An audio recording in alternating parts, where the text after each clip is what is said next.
Chapter 41.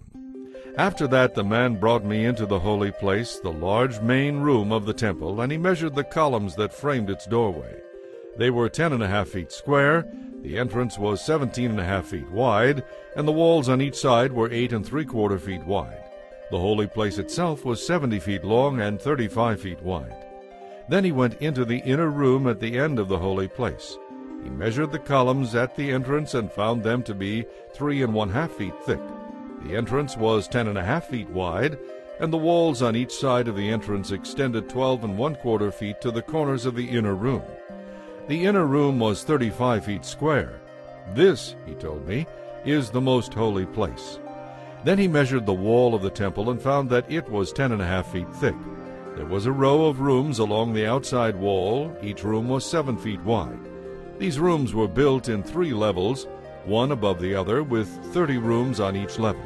The supports for these rooms rested on ledges in the temple wall, but the supports did not extend into the wall. Each level was wider than the one below it, corresponding to the narrowing of the temple wall as it rose higher. A stairway led up from the bottom level through the middle level to the top level. I noticed that the temple was built on a terrace, which provided a foundation for the side rooms. This terrace was 10.5 feet high. The outer wall of the temple's side rooms was 8¾ feet thick. This left an open area between these side rooms and the row of rooms along the outer wall of the inner courtyard. This open area measured 35 feet in width, and it went all the way around the temple. 2 doors opened from the side rooms into the terrace yard, which was 8¾ feet wide. One door faced north and the other south. A large building stood on the west facing the temple courtyard. It was 122½ feet wide and 157½ feet long, and its walls were 8¾ feet thick. Then the man measured the temple, and he found it to be 175 feet long. The courtyard around the building, including its walls, was an additional 175 feet in length. The inner courtyard to the east of the temple was also 175 feet wide. The building to the west, including its 2 walls, was also 175 feet wide.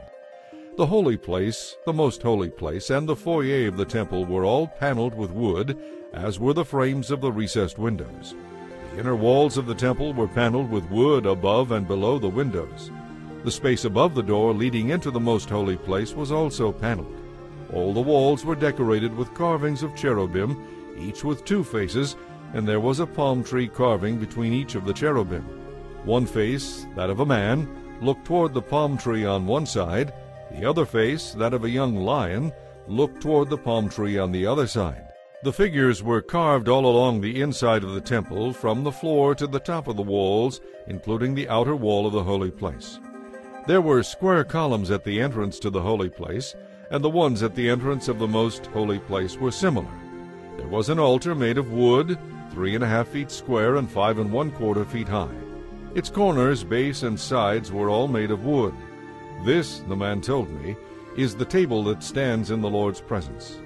Both the holy place and the most holy place had double doorways, each with 2 swinging doors. The doors leading into the holy place were decorated with carved cherubim and palm trees, just as on the walls. And there was a wooden canopy over the front of the temple's foyer. On both sides of the foyer there were recessed windows decorated with carved palm trees.